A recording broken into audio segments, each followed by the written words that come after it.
Boa tarde, pessoal. Meu nome é Vitória, eu sou a professora que vai dar a aula sobre legislação. Eu sou enfermeira, sou formada pela Universidade Federal de Mato Grosso do Sul e hoje a gente vai falar um pouquinho sobre ética, sobre moral.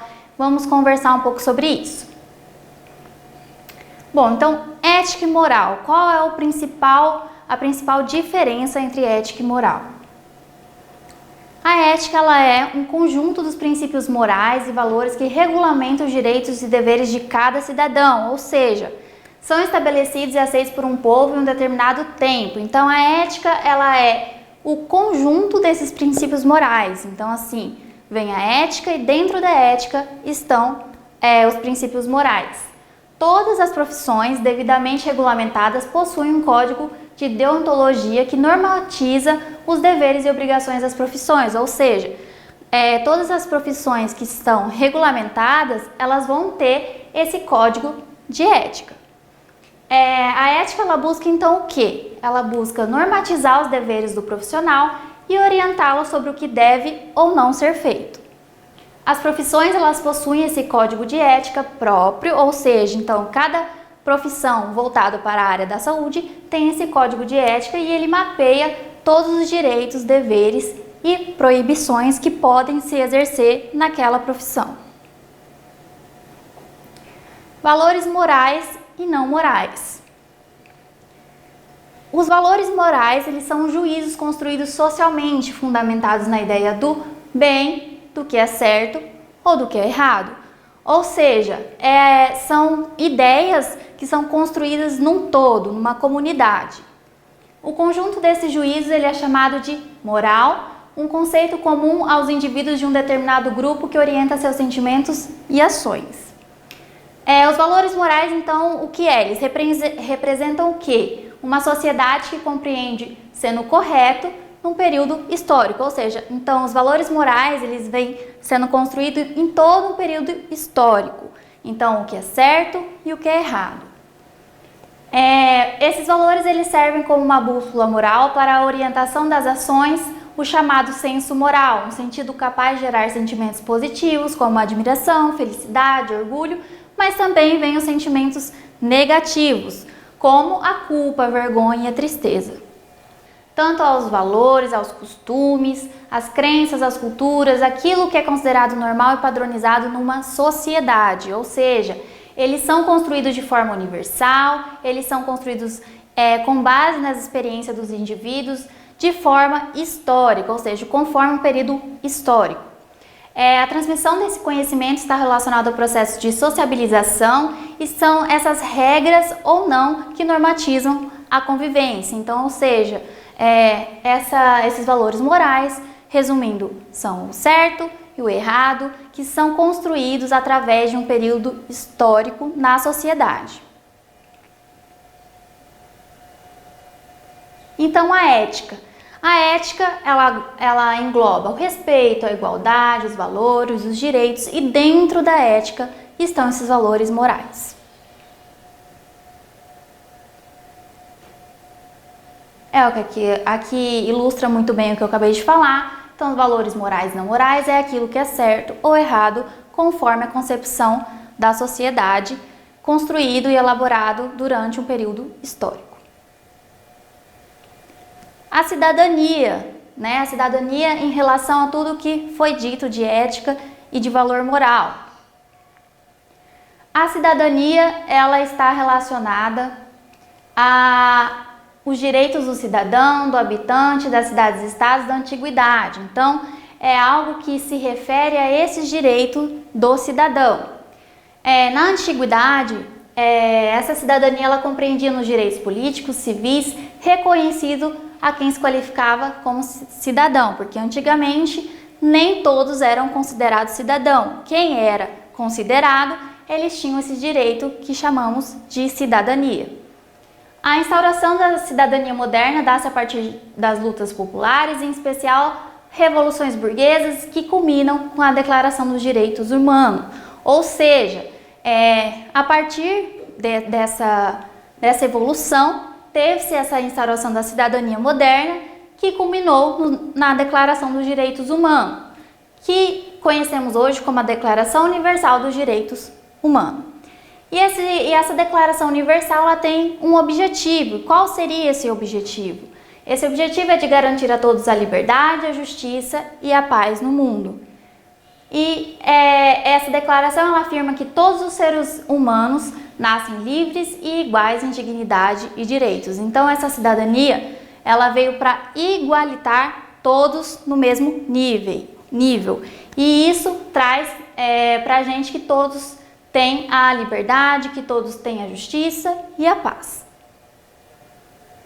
O cidadão, então. O cidadão é aquele que, em uma comunidade, goza não só de direitos civis, ele detém das tradições liberais, direitos políticos, eles também têm os direitos sociais, que é de trabalho, educação, moradia, saúde, benefícios sociais, em épocas de particular vulnerabilidade. Assim, a cidadania ela se refere também a esse tipo de direitos sociais, cuja proteção era garantida pelo Estado Social de Direito, ou seja, o cidadão ele tem todos esses direitos que foi abordado, direitos sociais, os direitos políticos. Então, hoje em dia, isso se caracteriza como cidadão. Logo, quem é cidadão também tem a sua cidadania, que são os seus direitos. Vamos falar agora sobre a ética voltada realmente, especificamente para a área da saúde. O cuidar na saúde relaciona-se à execução da técnica, ou seja, você aprende como faz um procedimento. Porém, diz respeito a sensibilizar-se com o sujeito assistido e ter empatia pelo ato de cuidar, ou seja, eu preciso saber a técnica, porém eu preciso ter a empatia, eu preciso me sensibilizar com o outro. A saúde ela trabalha com vidas a todo momento, sendo necessários cuidados e tratamentos serem baseados em ética e moral com princípios básicos. Ou seja, como a gente lida com pessoas o tempo todo, nosso trabalho precisa ser baseado em ética e moral. A literatura pressupõe um código moral único, em que o bem e o mal e o caminho estão a seguir previamente estabelecidos. Ou seja, na literatura ela traz que toda profissão ela tem um código moral único e esse código moral ele vai trazer o que é certo e errado dentro daquela profissão. Essa ética ela é marcada pelo respeito por múltiplos códigos morais próprios a cada pessoa e esse bem e mal é relativo a cada situação, é o que foi dito. Porém, dentro dessa área da saúde, nós trabalhamos com os conflitos intra e interpessoais, né?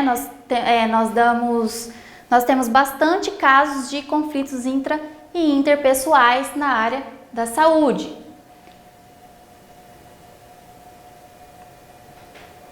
Então, os trabalhadores da saúde, eles se encontram expostos a diversas situações de sobrecarga. Por que sobrecarga?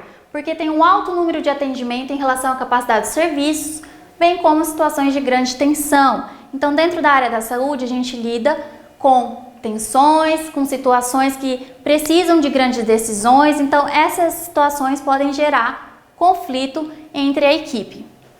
Essa tensão ela culmina na má execução de suas devidas atribuições e a produção de um serviço que se distancia do esperado por seus preceitos éticos. Ou seja, às vezes, se não tivesse outras pessoas no mesmo ambiente, tudo ocorreria de forma correta. Porém, como nossa área da saúde normalmente é um trabalho em equipe, nós nos deparamos com os conflitos e isso pode levar à má execução dos nossos procedimentos, principalmente em frente à ética.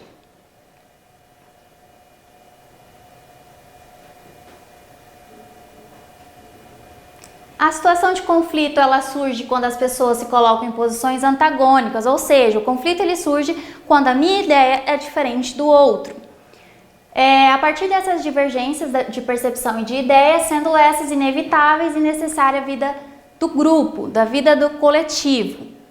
Assim, os conflitos organizacionais têm um caráter positivo quando são utilizados fatores desencadeantes de mudanças pessoais, grupais e organizacionais, ou seja, O conflito ele pode ser sim benéfico para a equipe quando o gestor dessa equipe sabe administrar os conflitos, porque ele pode ser muito bom para a mudança pessoal e para a mudança do grupo, da coletividade, pode trazer os benefícios. Porém, quando esses conflitos eles não forem conduzidos corretamente, eles podem interferir de forma negativa na motivação dos trabalhadores, ou seja, quando se tem muito conflito dentro de uma equipe, pode ser que os trabalhadores comecem a ser desmotivados. Então, tudo depende da questão da gestão, de administração dos conflitos intra- e interpessoais na área da saúde.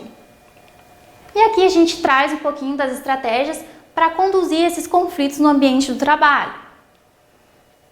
Bom, pode ser então uma estratégia que muitos utilizam, a confrontação, tentativa de resolver problemas por meio de uma abordagem frontal entre as partes envolvidas. Senta-se com as partes e conversam de forma a confrontar o que estão pensando, as suas ideias que são antagônicas. O abrandamento também pode ser usado como estratégia, que ela enfatiza os interesses comuns, procurando minimizar a diferença entre os membros conflitantes. Ou seja, você vai ver qual dos interesses tem todos em comum. Também temos a negociação, que se caracteriza como cada uma das partes abre mão de alguma coisa, conciliando a diferença entre as partes envolvidas, porque então nós vamos buscar o senso comum, o interesse comum da equipe. Aqui também traz o evitar o conflito, é quando o gerente, o gestor, ele procura constituir equipes com maior afinidade de pontos de vista e objetivos, evita polêmica, enfim, e manipula as condições organizacionais e emocionais. Ou seja, quando o gestor ele tem a ideia de, bom, vou juntar pessoas com o mesmo objetivo, com o mesmo meta e com o mesmo ponto de vista, a fim de evitar esses conflitos inter e intrapessoais. Também temos a estratégia de retirada, que é quando o gestor ele demora para responder uma questão, esquece do problema ou deixa que se resolva por si, que evita o conflito ao invés de enfrentá-lo. E temos também o peso da autoridade, que muitas vezes a gente vê dentro do ambiente de trabalho, que a última palavra decisória é dada por uma autoridade competente e não é algo discutido coletivamente. E aqui a gente traz um pouquinho da Constituição Federal de 88. A Constituição Federal de 88, ela traz um pouco sobre a saúde pública. No artigo 198 da Constituição Federal, aborda sobre as ações e serviços públicos de saúde que integram uma rede regionalizada e hierarquizada e constituem um sistema único organizado de acordo com as seguintes diretrizes, ou seja, traz uma parte de serviço público de saúde sendo organizado e com hierarquias. E ela traz as seguintes diretrizes. A primeira é uma descentralização com direção única em cada esfera do governo. Segunda, é um atendimento integral com prioridade para as atividades preventivas, sem prejuízo dos serviços assistenciais. E a terceira é a participação da comunidade nesse serviço de saúde. Logo, a gente cai sobre o quê? Sobre o SUS, porque essa Constituição Federal de 88, ela aborda o que conhecemos como o SUS.